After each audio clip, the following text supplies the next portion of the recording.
د تعویز او د تعویزګر حقیقت څه دی او کم خلک چې دا خبره کوي چې زمونږ سره خاپیری دي او د خاپیرو په ذریعه باندې موږ د خلکو تعویز روباسو نو آیا دا خبره ټیک ده او خاپیری د دوی مرګري وي او آیا د خاپیرو په ذریعه باندې د تعویز رئیستل دي کې حقیقت څومره دی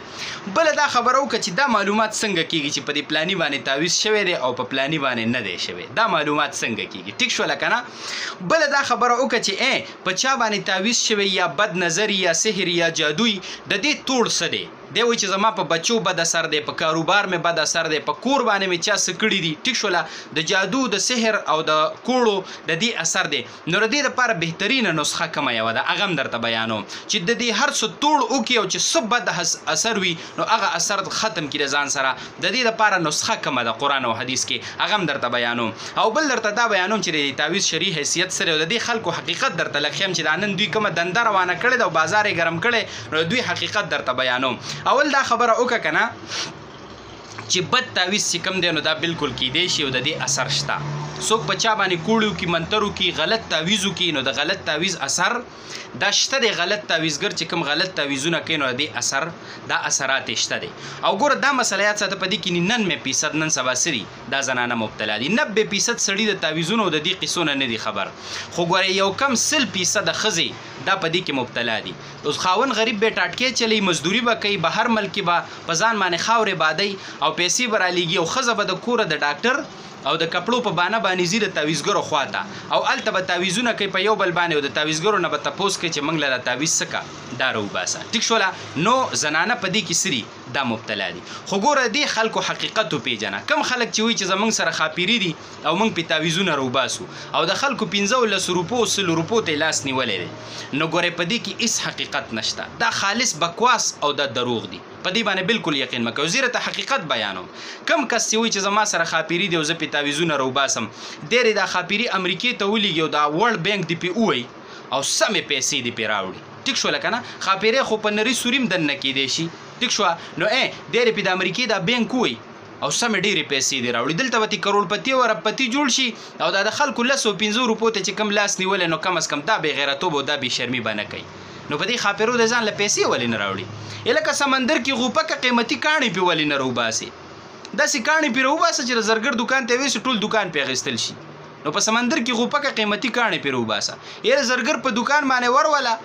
او د هغې نه پې چې کم دی نو څه راوړه ټیک شوله که نه او یې امریکې ته ولېږه او د امریکې بینک پې ووخه دا اوس خبره ده جي ښه بیا د ټولې دنیا خاپیري د تابع دي دومره زموږ د خلکو نه عقل تلی دی یک د کراچۍ نه ولا سړی راځي په تا تعویز شوی اوس به زما خاپیري روباسي که د سوات نه ولا راځي تعویز روباسي که د پېښور نه ولا راځي تعویز روباسي که د بلوچستان نه ولا راځي تعویز ولا روباسي او که د افغانستان او د بار ملک نه ولا راځي تعویز ولا روباسي په تا خطرناک تعویز شوی دی او نو دا ټولې دنیا خاپیري د تعبیر دا خصوصیت خو الله سلیمان علیه السلام له ورکړو چې ټولې دنیا دیوان او جنات او خاپیري د هغه تابع ټیک شو لکه نه دا خو بل پیغمبر سره نو دا خصوصیت دا خو الله سلیمان علیه السلام له ورکړو نو آیا اوس دا ټولې دنیا خاپیري دا ستا تعبیر یوې په دنیا کې چې څومره خلک دي د هر چا سره د یو خاپیری ور سره کړی دی او چې څوک هم تعویز کوي په چا باندې کوي بس خاپیري تاله فورا رپورټ راوړي او زه هم درته ښیي او ته له به تعویز روباسي نو دا خبرې ستاسو عقل مني دا څومره د بېوقوفتوب خبرې دي ټیک شوله که نه چې یاره موږ د خلکو څه کوو موږ د دوی تعویز روباسو نو ګوره ځان په دې خبره باندې پوه کړه چې دا خالص ګورې څه دی دا بکواس دی بیا بانه څه ده چې کس ورته وایي تعویز رامانې چا کړی یاره موږ ته سړی معلوم دی خو دا بهترینه بانه یې وله کتلې وایي سړی ځکه نه ښیو چې بیا موږ ته دښمني جوړي که دی ورته ډېر وایي چې موږ به چاته ال نه وي نه نه دا موږ چاته ښودلي وه موږ ته د هغې نه دښمني جوړه شوې وه لہذا موږ بیا نوم نه ښیو چاته موږ ته دې نه دښمني جوړېږي نو دښمني دې هسې هم جوړه کړه چې دغه ښځه کور ته راغله که نه د کور په ټولو ښځو بدګمانه ده داسې به دې ورته یو کس ښودو او چې دې ورته ونه ښودو د کور په ټولو ښځو بدګمانه ده په ټولو رشته دارو بدګمانه ده پلار دې په بچو بدګمانه کړو بچي دې په مور بدګمانه کړه ښځه دې په انګور دې په خواښې بدګمانه کړه خواښې دې په انګور بدګمانه کړه یور دې په یور بدګمانه کړه دا ولې هله کیدی شي دا تعویز په ما باندې دی کړی د دې خو ما سره نه لګي د پرون یې راسه جګړه کړې او دا تعویز به ټیک په ما باندې دی کړی نو زما عزتمندو یو خو د ښځو دا خبرې ما اورې او دا خالص بکواسات دي ګورئ په دې خبرو باندې یقین مه کوئ دا ښځې تعویزګرو له مه لیږئ دا د منجورانو له مه لیږئ دومره کټورې ورسره د دغه نه ډک وي د تعویزونو نه او دا ښځه وردن نه شي د قبر نه تاو راتاو شي یا قبر ته کینې او د قبر کاڼي په ځان پسې ومږي اوې دغلته چې کوم منجور ناستي مونځ او داسې نه یو د تعویذونو یو دومره ټوکرۍ ورسره ډکوي وایي راشه که نه د بابا د زیارت مالګه وسکه او دا ټوکرۍ سکه ما دغه مالګې خورئ دغه د غیر الله په نوم باندې دا مالګې چې کوم دی دا منښتې کړي د بابا په نوم باندې یو ګوتۍ مالګه ومنه او ورشه په دې کټوري کې واچوله دغې خوړل هم ناروا دي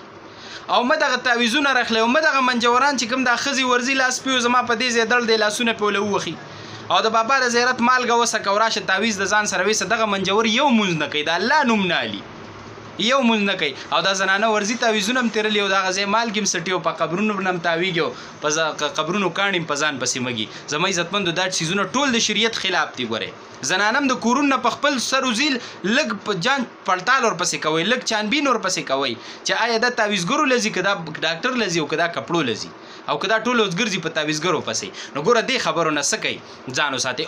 تعویذ په چا باندې شوی څنګه معلومیږي یو سړی وایي ډاکټر لم لاړم ټسټونه مې وکړه ټول صفا دي هر قسمه دوایانې مې استعمال کړلې او زما په بدن باندې اثر دی درونوالی دی خوراک خوند نه راکوي یا زندګي مې بالکل لنډه تنګه ده نو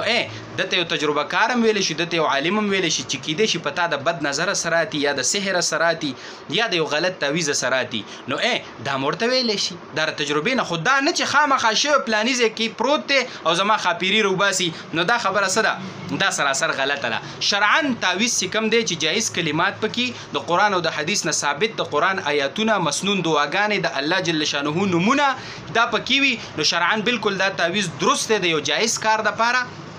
د دې به ښه اثر وي دا غلط نه دی دا نه شرک دی او نه ګناه ده ټیک شوله خو چې داسې تعویذ چې په هغې کې انسي لیکلي د شداد او د نمرود او د فرعون نومونه پکې لیکلي او یا په هغې کې د شرک کلمات وي او د قرآن او د حدیث نه هټ کر په هغې کې کلمات وي دا تعویذونه وړه او د قبر سر ته خښوه د دوو خلکو په منځ کې به جدایي راځي او دا به کېږي دا د شرک عملونه دي او د شرک کارونه دي چې په دې کې دا خلک دي دا مبتلا دي ځان سره یاد وساتئ زنانه دې دا خبره یاد وساتي او سړي دې یاد وساتي یو حدیث مبارک درته وایم نبی علیہ السلام فرمایي چې څوک یو کاهن ته راغی کاهن هم دقه کس ته وایي چې دا په دروغ وایي تعویذونه دي او ما سره خاپیري دي او په تا تعویذ شوی او ستا زندګي لنډه کړې او تا دا کړي د غیبو خبرې ورته کوي دې کس ته کاهن وایي نبی علیہ السلام فرمایي چې څوک داسې کاهن ته راغی او کاهن ورته کومې خبرې وکړه د هغه خبرو تصدیق وکړو چې هلکه دا خبره خو د ټیک ده وایي دا کم قرآن چې په ما الله نازل کړی په دې قرآن باندې ته کافر شو ولې ځان تباه کوئ ولې چې کوم دی خپل